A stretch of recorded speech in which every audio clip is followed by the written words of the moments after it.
They left a baby on my porch with my last name stitched into her coat. That part you already know. But what no one ever asked was what happened before that day. What made a man like me shut the world out to begin with? It wasn't grief. It wasn't war. It was what they did to her, Miriam, my wife. The silence they wrapped around her death like it wasn't even real. When the land barons came and took our livestock, then our water rights, and finally our voice. I didn't just lose a partner. I lost the one person who believed I had any goodness left. And then they turned their eyes to me like I'd already gone under. When a man is broken that cleanly, you don't expect the world to come knocking again. But it did. And it didn't just knock, it howled. And it came with tiny lungs and a name I didn't recognize, but one I couldn't ignore. I didn't go looking for redemption, but it showed up anyway, screaming at my feet. Before we dive into today's story, take a moment to share where you're tuning in from. We love seeing how our stories connect people from all around the world. I hadn't spoken to another soul in 3 months, not since the last ranch hand left after the water dried up and the cattle had to be put down. Not since I boarded up the chapel where Miriam and I were married. Not since I stopped pretending this ranch was anything more than a ghost clinging to old timber and dust. I didn't mind the quiet. I welcomed it. After all, there's a certain comfort in silence. No expectations, no explanations, no memories forcing their way back in. That morning, like every one before it, I rose with the sun scratching pale light through broken shutters. My bones ached from sleeping on the cot in the old bunkhouse, but I preferred it to the main house. Too many echoes in those walls, her humming while she cooked, her laughter bouncing off the staircase. I made my way to the stove, but the coffee pot sat empty. I hadn't bothered boiling water in days. My stomach turned at the thought of another day spent going through the motions for no one. Then came the knock. 3 sharp raps, not wind, not tree branch, intentional, human. I froze. Visitors didn't come here, not anymore. I made sure of that. Anyone who tried got a rifle barrel for their trouble and a warning not to return. I waited. Another knock. This time softer. I reached for the Remington, leaning against the doorframe. My voice came out rough, like a rusted hinge. "Keep walking." No reply. Just the faint sound of retreating steps, and then nothing. I counted to 60 before unhooking the bolt and cracking the door open. Cold morning air slapped my face. The yard was empty. Snow had begun to fall in light, listless flakes, and the horizon stretched in every direction like a white sheet pulled tight over the land. That's when I saw it. A wicker basket, right at the threshold. I didn't move, just stared at it, like it might explode. A baby's cry broke the stillness, a high, wavering wail that pierced through my ribs like a blade. Slowly, I bent down and peeled back the corner of a blue blanket, hand-knitted and worn. The baby had a shock of black hair under a knit cap, and cheeks flushed red from the cold. But it was the note that made my breath catch. Pinned to the blanket, with a small brass safety pin. "His name is Thomas Hope. He's yours now." The handwriting was clean, precise, feminine, but unfamiliar. My name, Hope, was stitched in faded red thread on the blanket's corner. My knees buckled, and I sat hard on the porch. The rifle clattered beside me. This had to be a mistake, a cruel joke. I hadn't been with a woman since Miriam, 2 years gone. I didn't even look at another. But as I looked at the baby again, he met my gaze, wide, dark eyes that didn't blink. A calmness in the middle of all that cold and crying. My heart twisted. Hard. No woman I knew would name a child after me unless she needed something, help, protection. maybe justice. I lifted the basket, trembling, and carried it inside. The fire was dead in the hearth, but I wrapped him tight and held him close, desperate to keep the heat from leaving his tiny limbs. He stopped crying once he was in my arms, just looked at me, like he was waiting. I sat there with him, cradling the only sound in that house in years that wasn't mine. No part of this made sense. But that didn't matter. What mattered was, the boy was cold, hungry, and alone, and someone had put him on my doorstep, knowing I had no one left, knowing I might be the last chance they had. I whispered it to myself, barely breathing the words, "He's yours now." The weight of it hit me like a flood. My hands shook, not from the cold, but from knowing this moment had changed everything, whether I wanted it to or not. The silence that followed wasn't the old silence, the kind that came from grief and loss. This was new, heavy, fragile, the kind of silence that comes right before a life begins again. I didn't sleep that night. Not because the baby cried, he didn't, but because I couldn't stop watching him. Every rise and fall of his tiny chest felt like a question I didn't know how to answer. I held him in the old rocking chair Miriam once loved, its legs groaning under a weight it hadn't carried in years. The fire snapped low, casting long, flickering shadows on the warped floorboards. The house hadn't seen warmth like this since the day we lowered her into the ground. By morning, I'd gone through every possibility in my head. There were no nearby families left with newborns, no lovers, no secrets I could recall that might tie me to a child like this. The thread stitching my last name into his blanket wasn't mine. It was too fine, too careful. Whoever did this meant it to be seen. That blanket wasn't store-bought either. It was handmade, likely from the reservation markets up north. The wool was native woven, a deep blue with white feather patterns near the corners. Lakota. I was sure of it. I remembered seeing similar styles when I traded with Tov back during the last harvest season before the war. But those markets were days away. Someone had traveled far and deliberately to leave this child here. That meant they'd planned it. They hadn't panicked. They'd chosen me. But why? I laid the baby, Thomas, into a wooden crate lined with one of Miriam's shawls. The scent of her clung faintly to the threads, lavender and cedar. I hesitated before tucking the boy in, as if I needed permission. But when his fingers curled around mine, all I felt was heat, need, trust. Outside, the land stretched endlessly. I scanned the horizon for fresh tracks, but the snowfall had wiped everything clean. No wagon grooves, no boot prints, just cold dirt and sunlit frost. I fed the chickens, though I hadn't eaten myself. I checked the well and chopped wood, keeping my hands moving so my thoughts wouldn't settle too deep. But everything I did felt different, as if I were acting in someone else's skin, like a man who knew the world had shifted beneath him but hadn't yet figured out which way was up. Later that day, I wrapped the baby tight and rode out toward Hollow Creek, hoping to find someone, anyone, who'd seen or heard something. But the town was a shell. General store boarded, saloon empty, sheriff's office locked and dark. Even the church had its doors nailed shut. The only soul I found was old Jesse Harland, sitting on his porch with a busted knee and a bottle of turpentine.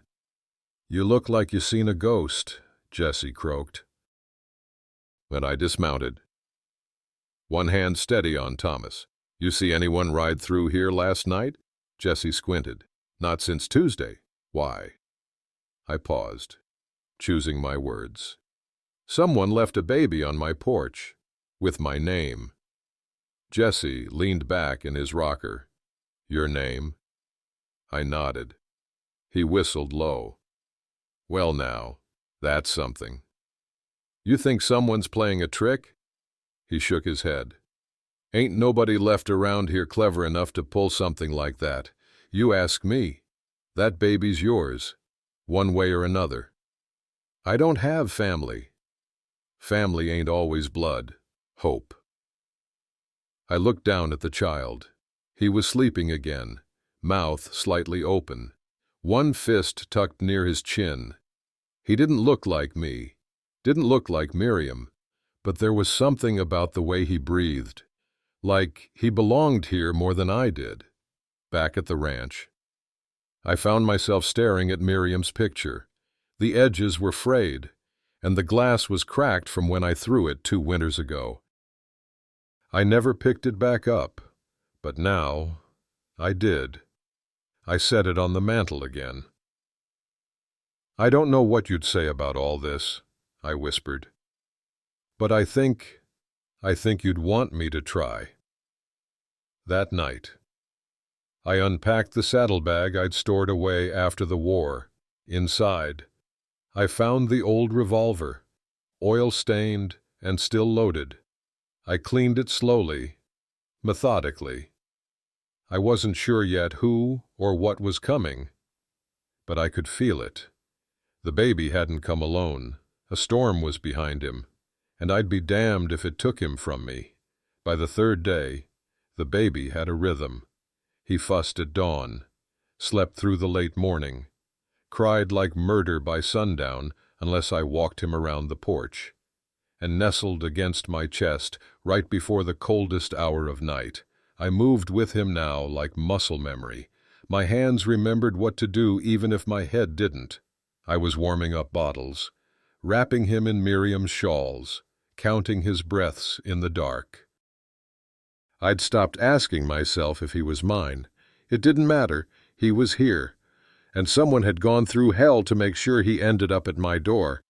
That was enough. But the why, that still festered. There was no return address on the note, no signature, just a name that wasn't a name. Thomas Hope. Not Vale.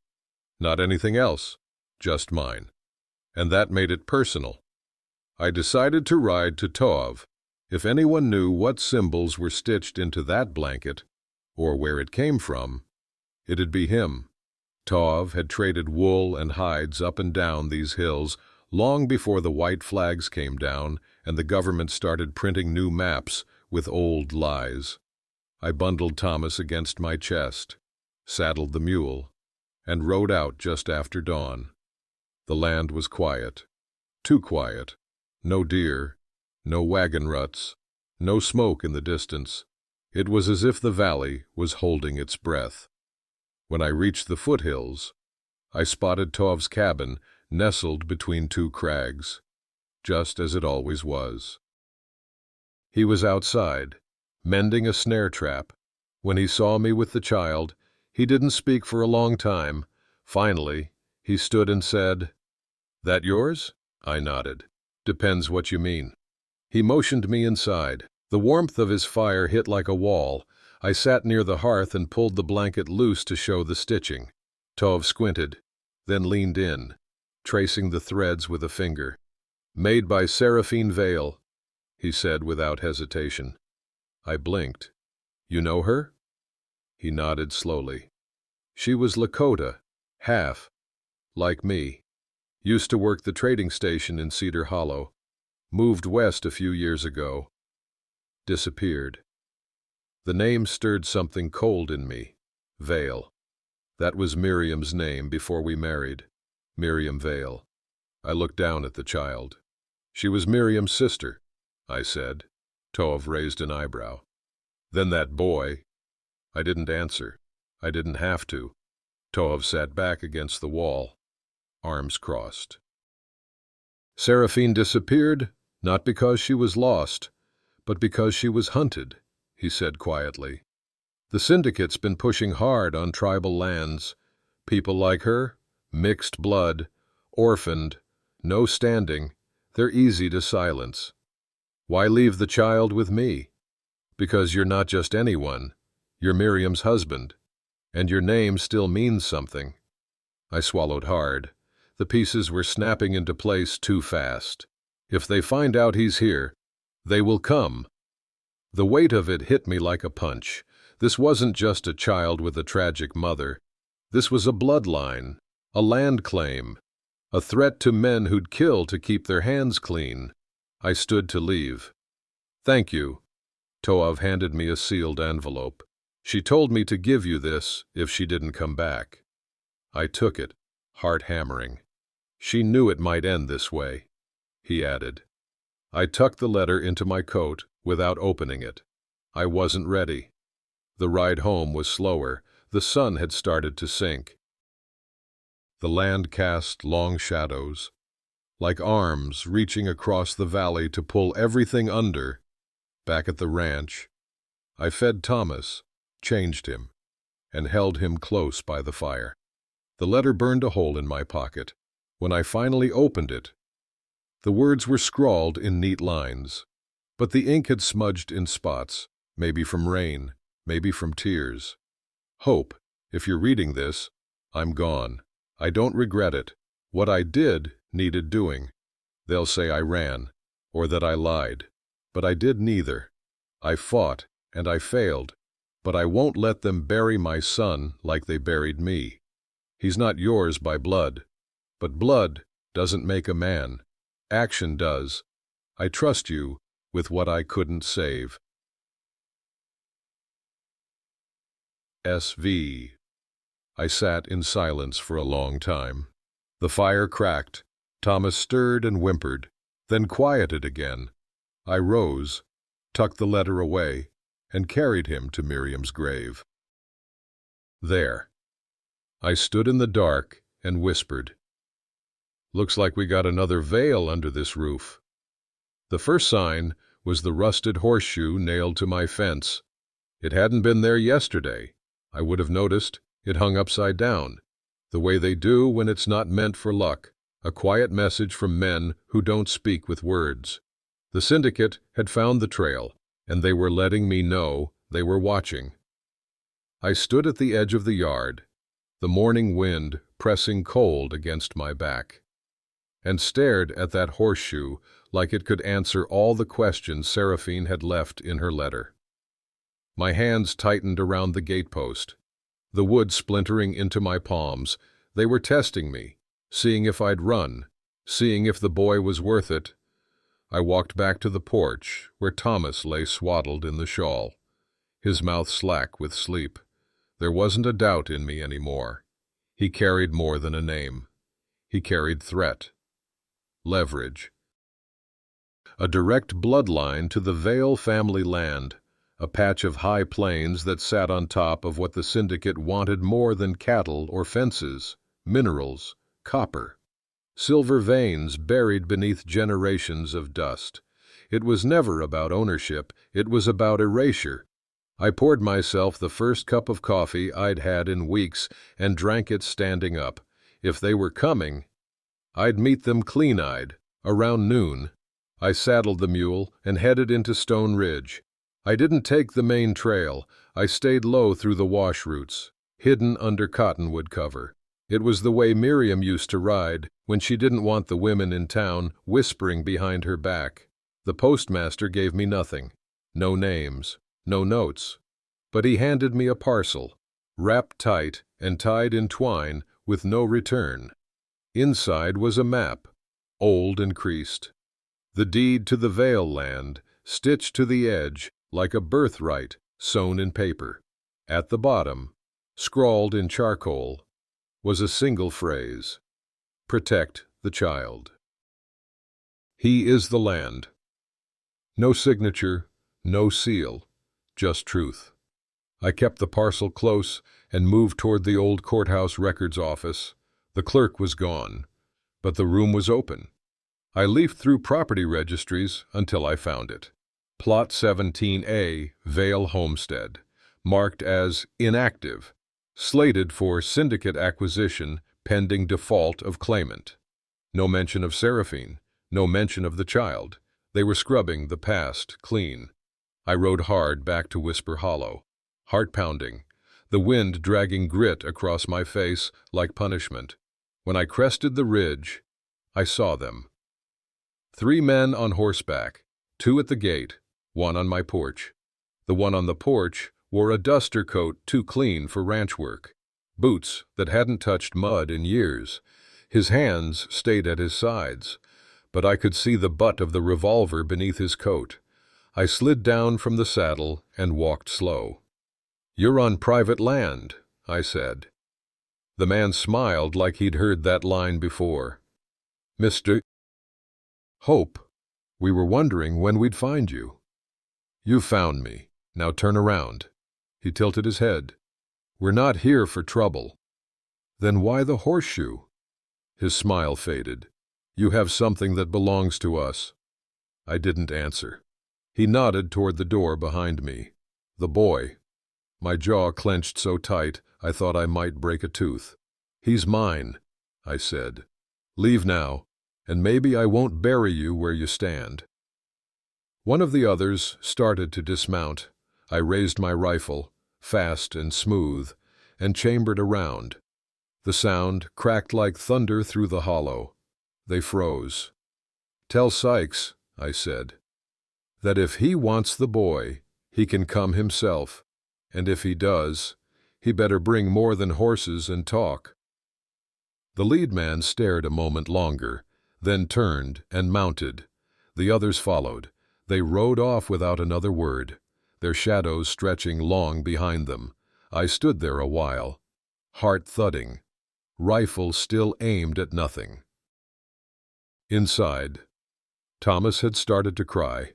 I set the rifle down, picked him up, and held him close, feeling the tremble in his chest match mine. "They're not gonna take you," I whispered. "Not while I breathe." I meant it. Whatever was coming, I wouldn't run. I'd buried one family already. I wasn't about to bury another. The wind changed that night. It came down from the ridgeline in hard, dry gusts, carrying the scent of ash long before the flames showed themselves. I woke to Thomas screaming, not the soft, hungry cry he made when he wanted to be held, but something sharp, instinctive, fear. I grabbed him, wrapped him in Miriam's shawl, and bolted to the window. In the distance, a line of orange glowed low across the valley floor. Not lightning, not accident, fire set with purpose. They weren't coming through the gate this time. They were burning me out. I moved fast. The rifle was already by the door, loaded and ready. I threw the saddlebags over the mule, tied up extra water, and tucked the map and Seraphine's letter beneath the folds of Thomas's wrappings. By the time I kicked open the barn door, the smoke was crawling low across the fields, creeping like a snake through wheatgrass. It wouldn't take long before the flames caught the dry beams of the outer fence. I rode north, fast and blind through the dust. The fire spread quicker than I'd seen in years. It hadn't rained in weeks, and the brush was dry as tinder. I could hear it crackling, popping like rifle shots, sucking the oxygen from the very ground I'd tilled with my hands.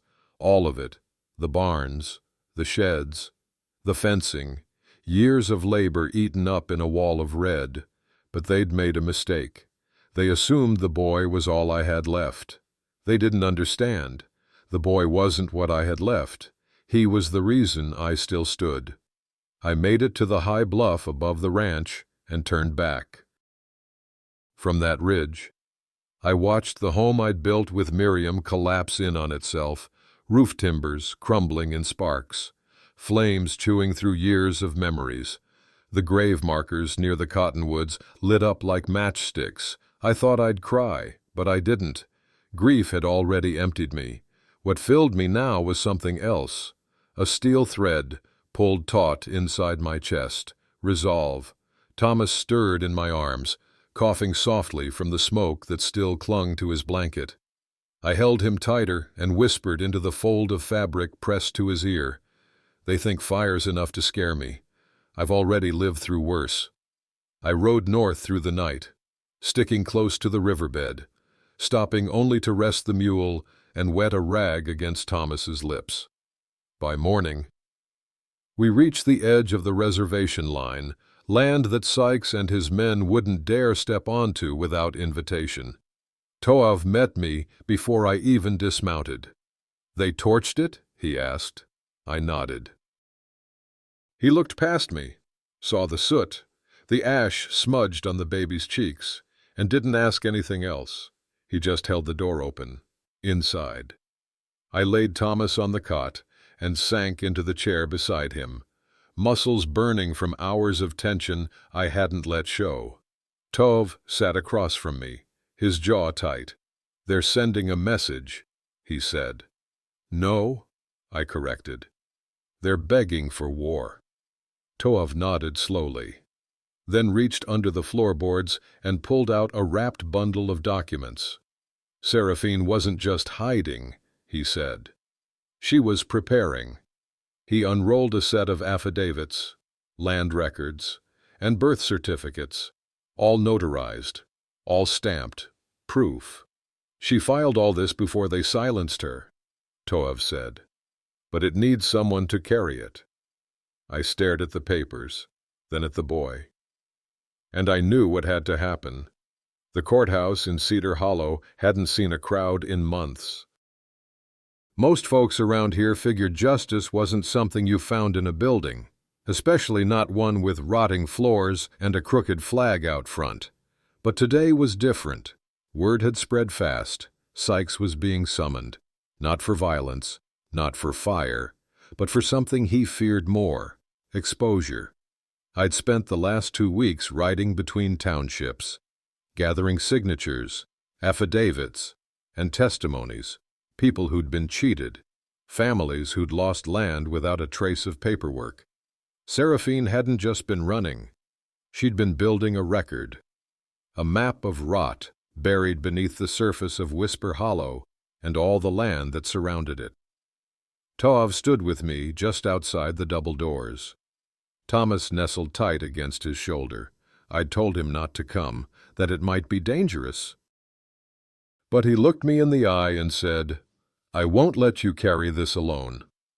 The judge, a thin, aging man named Albright, sat behind the bench, looking half sick and half determined. He'd known the syndicate's reach. Hell, he'd probably signed off on a few of their deeds himself, but something in him had turned. Maybe he'd lost someone. Maybe he just had enough. Sykes arrived late, clean, pressed, smug as ever. He walked into that room like he already knew the ending.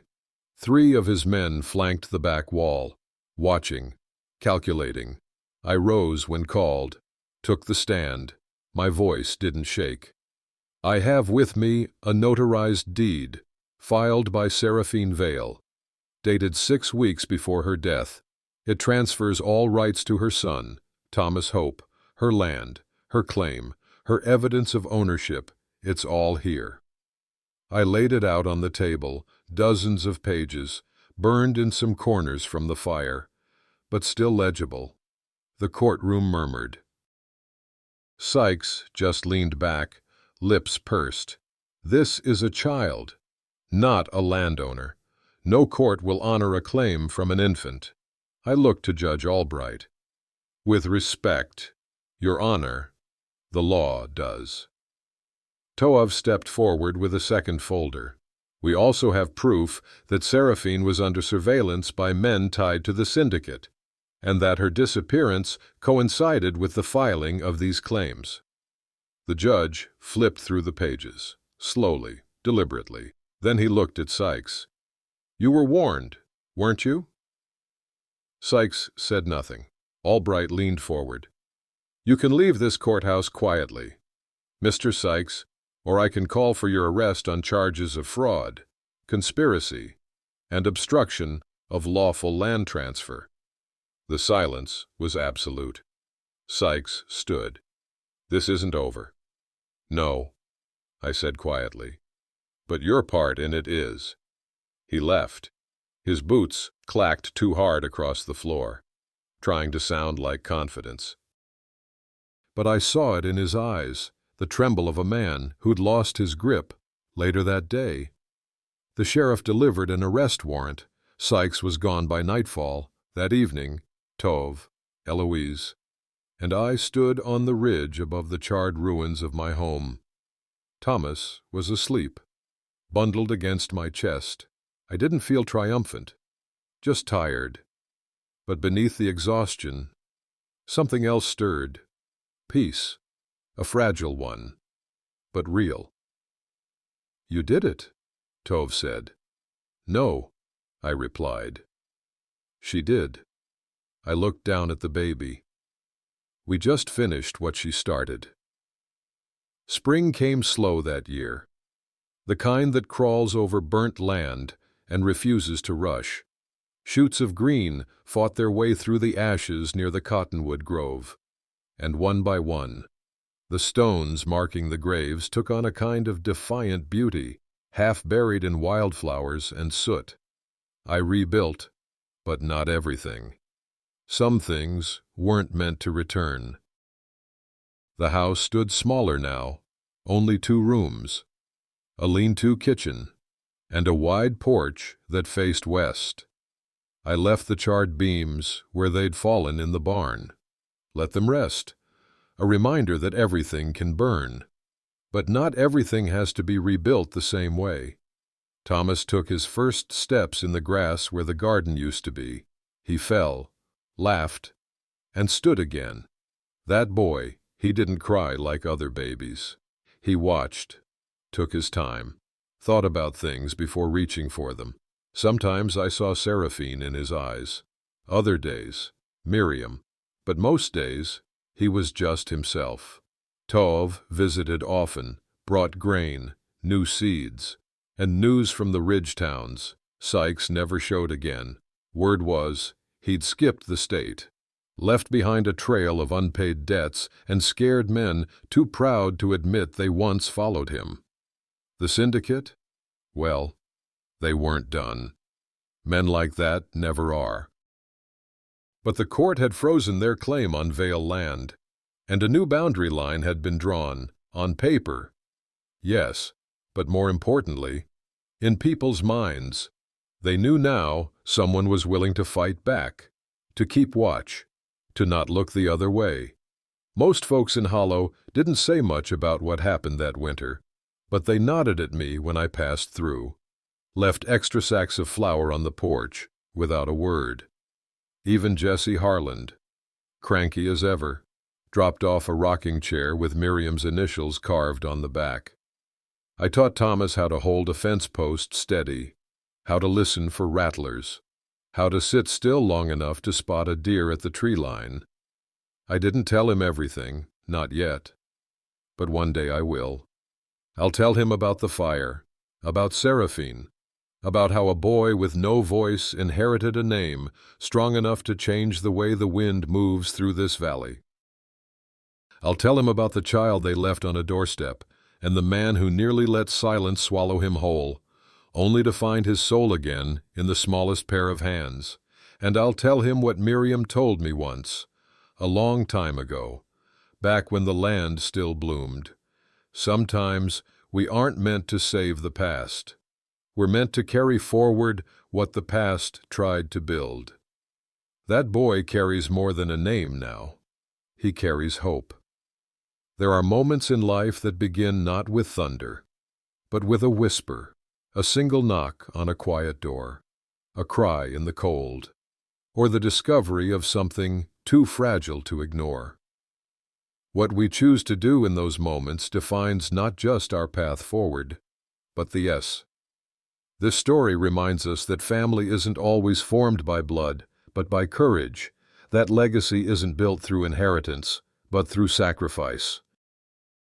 And that justice, though often buried beneath silence and fear, can rise again in a world that tries to erase the vulnerable, silence the unheard, and bury the inconvenient truths, the bravest and when the fire comes, and it always does, it is not the walls we built that matter, but the lives we shelter, protect, and pass our name to. Thank you for staying with us to the end. If this story moved you, we'd love to hear your thoughts in the comments. Don't forget to subscribe and turn on notifications so you never miss another story. Until next time, take care of each other.